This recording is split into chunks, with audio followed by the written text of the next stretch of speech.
Prime time खबरों की शुरुआत करते हैं और सबसे बड़ी खबर इस वक्त की हम आपको बता दें कि मुख्यमंत्री भजनलाल शर्मा फलौदी पहुंच चुके हैं। कुंडल एयरबेस पर हवाई मार्ग से पहुंचे हैं मुख्यमंत्री भजनलाल शर्मा और मुख्यमंत्री भजनलाल शर्मा की गाड़ियों का काफिला आप देख सकते हैं। एयरबेस से सड़क मार्ग से लोहावट के ढिलाना मार्ग पहुंचे। ढिलाना में एक विवाह समारोह में शिरकत करने का स्केड्यूल मुख्यमंत्री भजनलाल शर्मा का है। फलौदी की तस्वीरें आप देख सकते हैं। फिलहाल वो पहुंच चुके हैं फलौदी और वहां पर एक शादी समारोह में शिरकत करने के लिए ढिलाना में पहुंचे हैं और फिलहाल अभी शायद वो शादी समारोह में शिरकत भी कर रहे होंगे। तमाम लोगों से मुलाकात कर रहे होंगे जो शादी समारोह में पहुंचे होंगे। तो लगातार ये तस्वीरें हमने आपको दिखाई मुख्यमंत्री भजनलाल शर्मा की गाड़ी का काफिला कि किस तरह से एक एक करके ये तमाम जो काफिला है वो पहुंचा है शादी समारोह में शिरकत करने। मुख्यमंत्री भजनलाल शर्मा की गाड़ी का ये काफिला है। और आप जयपुर से खबर जहां पर पटवारी भर्ती 2021 फर्जीवाड़ा मामले में एसओजी की बड़ी कार्रवाई देखने को मिली। एसओजी प्रमुख विशाल बंसल के निर्देशन पर मांगीलाल मीणा गिरफ्तार किए गए। आरोपी ने अभ्यर्थी बलराम मीणा के लिए फर्जी बीएससी डिग्री उपलब्ध करवाई थी। अभ्यर्थी के आवेदन पत्र पर लगे फोटो और हस्ताक्षर में साफ असमानता देखने को मिलती है। संदेह के बाद में मामला एसओजी को भेजा गया। मामले में आरोपी मनफूल सिंह घायल और उमेश चौधरी पहले ही गिरफ्तार किए जा चुके हैं। मोनार यूनिवर्सिटी की रिपोर्ट में बलराम का नाम अनुपस्थित है। डिग्री मार्कशीट पूरी तरह फर्जी साबित हुई। तो अब ये पूरा मामला जो है एसओजी के पाले में है और अब एसओजी की रडार देखने को मिल सकती है। मामले में आरोपी मनफूल सिंह घायल और उमेश चौधरी पहले ही गिरफ्तार किए जा चुके हैं। मुनार यूनिवर्सिटी की रिपोर्ट में बलराम का नाम अनुपस्थित पाया गया। डिग्री मार्कशीट पूरी तरह से फर्जी साबित होती है। जयपुर से इस वक्त की अहम खबर, पटवारी भर्ती 2021 में फर्जीवाड़ा पाया गया और उसको लेकर के अब एसओजी की बड़ी कार्रवाई देखने को मिल रही है। और ज्यादा जानकारी के लिए संवाददाता राकेश दाधीच हमारे साथ में फोन लाइन पर जुड़ चुके हैं। राकेश, फिलहाल क्या कुछ कार्रवाई चल रही है? देखिए, पटवारी भर्ती परीक्षा 2021 में फर्जीवाड़े की कड़ियों को और गहराई से तफ्तीश की है एसओजी की टीम ने। फर्जी बीएससी डिग्री उपलब्ध करवाने वाला जो मांगीलाल मीणा है उसको गिरफ्तार किया है। क्योंकि पूर्व में 2 लोग इस मामले में गिरफ्तार हो चुके हैं। अनुसंधान के बाद जो पुलिस की जो ये कार्रवाई है ये काफी अहम है। अब आने वाले समय में और भी गिरफ्तारी देखने को मिलेगी। जी, बहुत बहुत शुक्रिया तमाम जानकारी के लिए राकेश।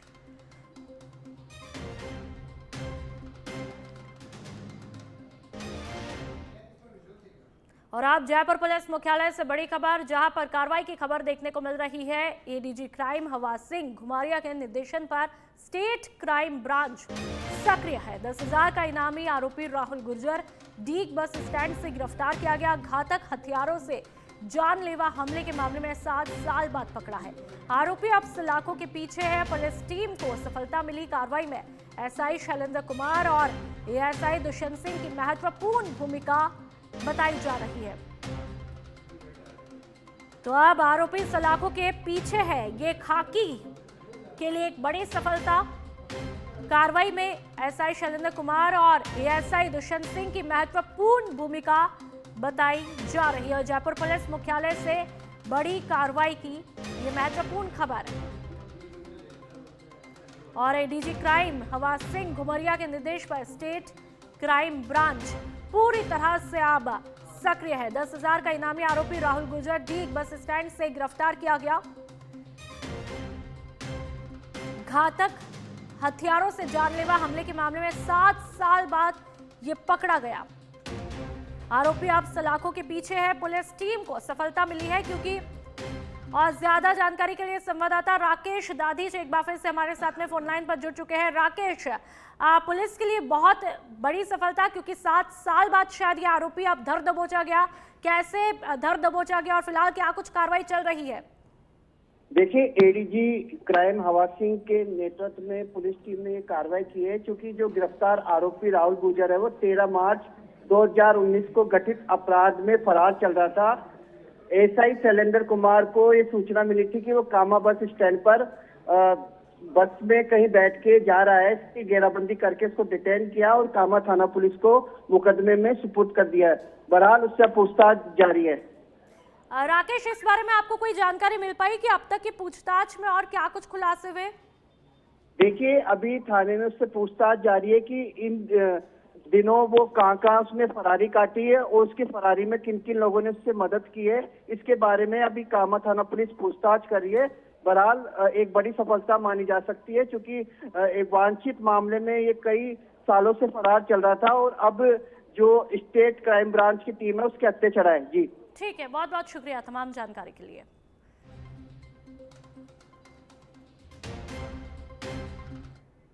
और अब झुंझुनू की बात करेंगे, जहां पर सुल्ताना थाना इलाके के जोड़िया रोड स्थित झाड़वाली जोहड़ी में एक युवक का शव संदिग्ध परिस्थितियों में पेड़ से लटका हुआ मिला। मृतक की पहचान रायपुर जाटान निवासी अंकित कुमावत के रूप में हुई, जो कि पिछले 2 दिनों से लापता था।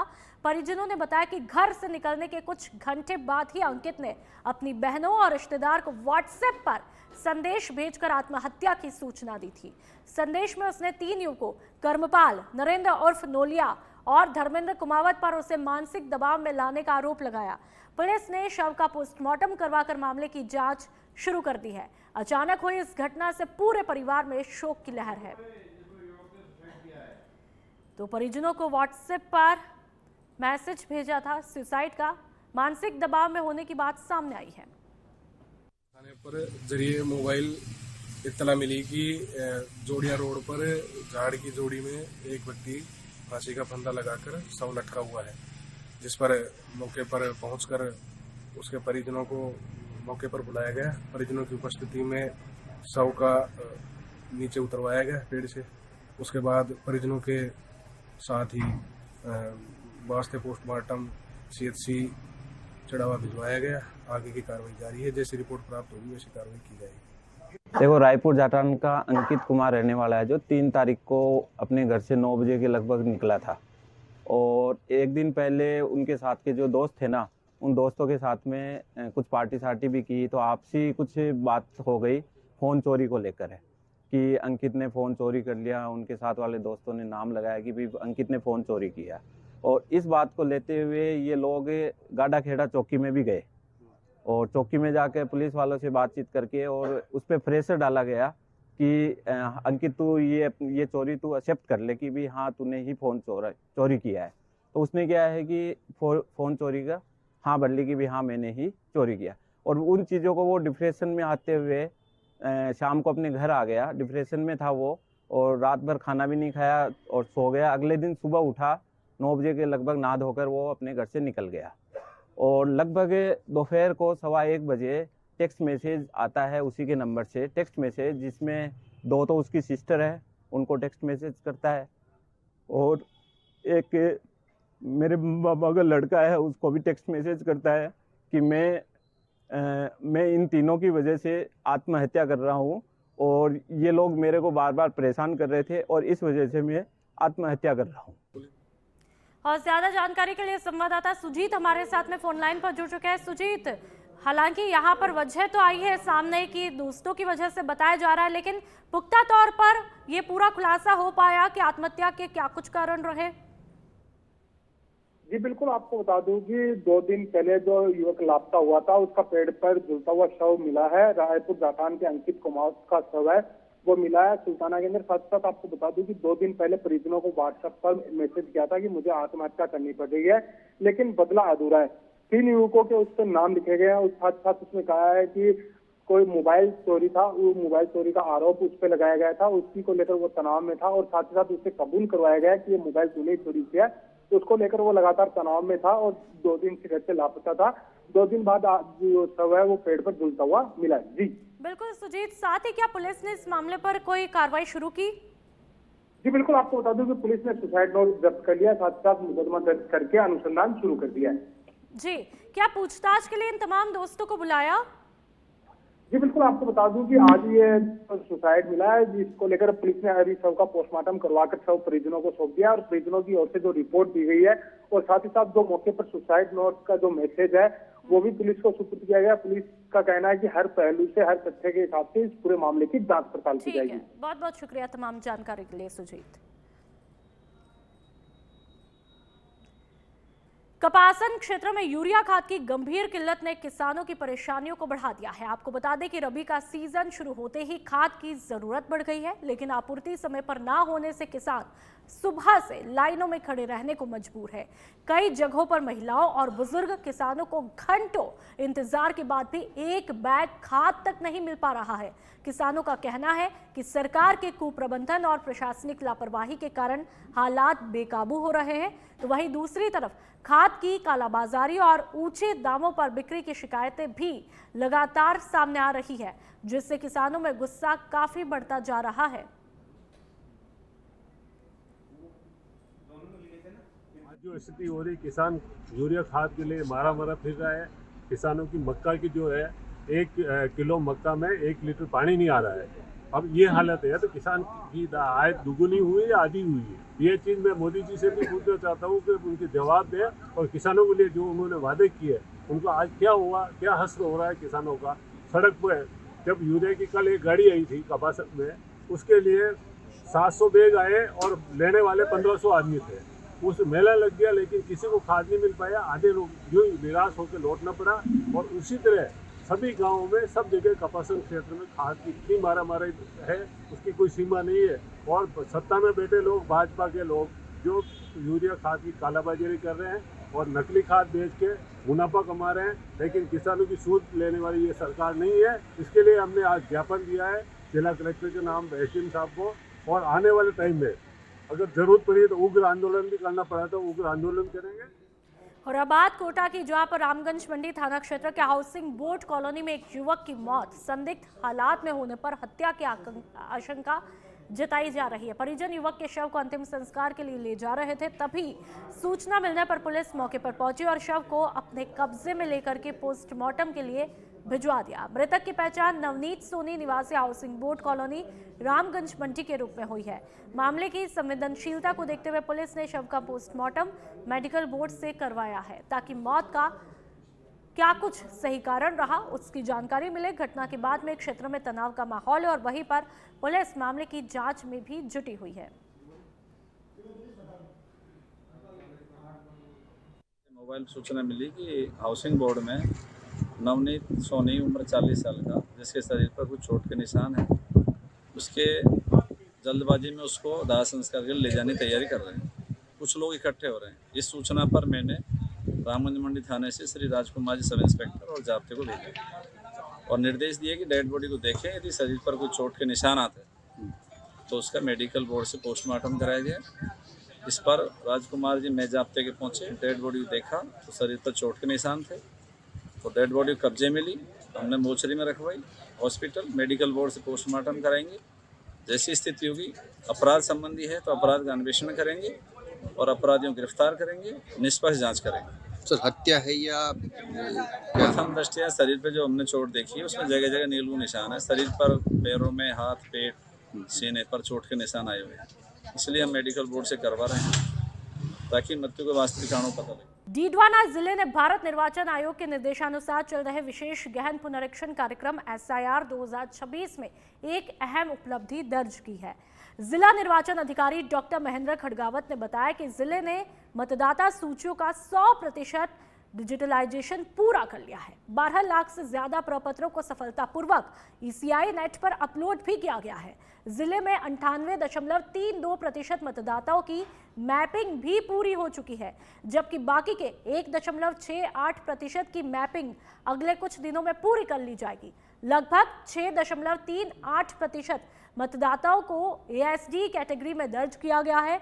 जिले के 1229 मतदाता केंद्रों पर तैनात BLO ने घर घर जाकर के फील्ड काम पूरा किया है। अधिकारी ने इसे सामूहिक प्रयास, तकनीकी सहयोग और पारदर्शिता की बड़ी मिसाल बताया।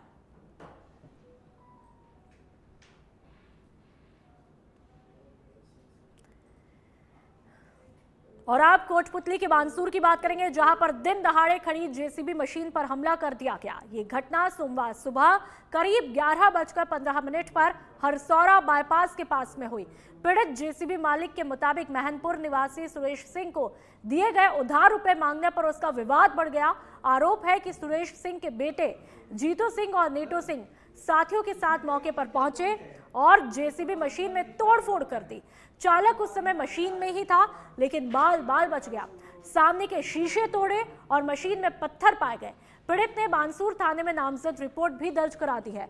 पुलिस ने मामला दर्ज किया और आरोपियों की तलाश शुरू कर दी है। सुरेश अंकल नाम करो, मेरे गांव का है राजकोट का। तो उससे मेरी लेन देन थी व्यवहार की 1 लाख रुपए की बदले शादी में और उसको मैं कहा मेरे पैसे दिला दो, मैं तेरे इलाज करा दूंगा आज भी 2 मिनट रुक। तो उसके घर से उनके बच्चों को बुला के और 5-7 लोगों को बुला के मेरे साथ मारने की धमकी, मेरे जेसीबी सारी शीशे तोड़ दिए और तोड़फोड़ की भयंकर और खूब पत्थर फेंके, शटर लग रहे हैं, जेसीबी शीशे टूट रहे और जान से मारने धमकी दे रहे बार। और बीच में एक लक्ष्मण सिंह शेखावत जी थे मैनपुर के सेक्रेटरी, उनको मैंने कहा मगर सेक्रेटरी साहब आप दिलाए थे, तो उसको माँ बहनी मेरे सामने निकाल रहे थे और वो कही तो उनसे मैं फोन पे बात कराई और ये कहीं जान से मारेंगे, कहीं निकले जान से मारेंगे, मुझे मारने की धमकी दे रहे और मेरी जान खतरा है। पहुंची पुलिस को मैंने फोन किया 100 नंबर पे, तो पुलिस मौके पे गई और मेरी जेसीबी की मेरी दुकान से फोटो खींच लाई और मेरी दुकान ऑफिस में कैमरे लगे हुए। और अब बूंदी से खबर, जहां पर नगर परिषद ने लोकसभा स्पीकर ओम बिरला के जन्मदिन पर शहरवासियों को बड़ी सौगात दी है। शुक्रवार को नगर परिषद के नए भवन से कुल 14 नए कचरा ट्रिपर को हरी झंडी दिखा करके रवाना किया गया। पूर्व विधायक अशोक डोगरा, सभापति सरोज अग्रवाल और कार्यवाह आयुक्त धर्मेंद्र मीणा ने संयुक्त रूप से इन वाहनों को फ्लैग ऑफ किया। परिषद का कहना है कि ये ट्रिपर हुडको के CSR फंड के तहत प्राप्त हुए हैं और इनके जुड़ने से अब परिषद के पास में कुल 34 चालू ट्रिपर उपलब्ध हो गए हैं, जिससे घर घर कचरा संग्रहण में आ रही समस्या काफी हद तक दूर होगी। कार्यक्रम में बीजेपी पदाधिकारियों, पार्षदों और नगर परिषद के कई कर्मचारियों ने भाग लिया। अब ये स्वच्छता का जो अभियान है, ये हर वार्ड में गाड़ी पहुंचेगी। 43 गाड़ियाँ हो गई, नई गाड़ियाँ भी आ गई, तो उससे बूंदी की साफ सफाई के लिए एक नया ऐसा कार्यक्रम शुरू होगा जो डेली हर घर से कचरा कलेक्ट हो जाएगा। सांसद साहब के प्रयासों से हमारे बूंदी में जो हुडको का लोन प्रस्तावित पास करवाया गया था, उसमें से अभी CSR के द्वारा अनुदान से हमारे 14 टिपर नए आए हैं और इसके लिए सांसद साहब का बहुत बहुत धन्यवाद, बहुत बहुत आभार कि उन्होंने जो बूंदी के लिए जो सपना देखा है कि स्वच्छ बूंदी पर्यटन के हिसाब से, अभ्याकरण के हिसाब से जो बूंदी की कल्पना की है, उसका सपना साकार होगा। और उनके जन्मदिन के उपलक्ष्य में हमने आज इसका टिपरों का पूरे नगर में एक बार उनको सबको घुमाया है। और अब केकड़ी की हम बात करेंगे, जहां पर भ्रष्टाचार निरोधक ब्यूरो ने डिस्कॉम के तकनीकी पर्यवेक्षक नाथूलाल महावर को 14,000 रुपए की रिश्वत लेते हुए रंगे हाथों धर दबोचा है। एसीबी की टीम ने गुरुवार को कार्रवाई करके आरोपी से मौके पर ही रिश्वत की राशि बरामद की और उसे हिरासत में लिया है। शुक्रवार को आरोपी को कड़ी सुरक्षा के साथ में एसीबी की विशेष अदालत में पेश किया गया, जहां पर न्यायाधीश ने उसे 19 दिसंबर तक न्यायिक अभिरक्षा में भेजने के आदेश दिए। इस बीच आरोपी की तरफ से एडवोकेट GS सोढ़ी और एडवोकेट नवीन वैष्णव ने जमानत याचिका दायर की है, जिस पर अब सोमवार को सुनवाई होगी। एसीबी पूरे मामले की आगे की जांच में जुटी हुई है।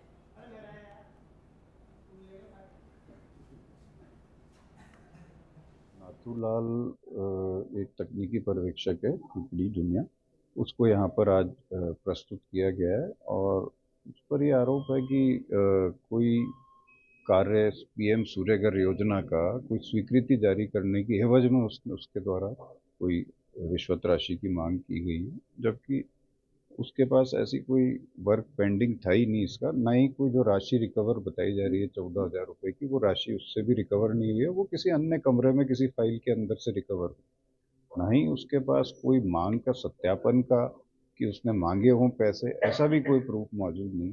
बट बिकॉज तत्समय ये वहाँ पर मिला और उसको इस केस के अंदर लिफ्ट कर दिया। आज कोर्ट में हमने बेल एप्लीकेशन मूव करी है और कोर्ट ने उसको अभी जेसी भेजा है 19 तारीख। प्रतापगढ़ के अरनोद क्षेत्र से एक जागरूकता बढ़ाने वाली खबर सामने आई है। यहां पर अरनोद ब्लॉक के सभी विद्यालयों में शुक्रवार को सड़क सुरक्षा जागरूकता कार्यक्रम आयोजित किया गया। ब्लॉक शिक्षा अधिकारी महेश जैन और विद्यालय स्टाफ ने छात्रों को सड़क सुरक्षा नियमों का पालन करने की शपथ दिलाई। कार्यक्रम में बच्चों को हेलमेट और सीट बेल्ट के अनिवार्य उपयोग, सड़क पार करने के सुरक्षित तरीके, गति सीमा का पालन और मोबाइल फोन का उपयोग न करने जैसे अहम नियमों के बारे में विस्तार से बताया। इसका उद्देश्य विद्यार्थियों में सड़क सुरक्षा के प्रति जागरूकता बढ़ाना है और उन्हें जिम्मेदार नागरिक बनने के लिए प्रेरित करना रहा। छात्रों ने उत्साहपूर्वक शपथ ग्रहण करके सुरक्षित यातायात का संकल्प भी लिया।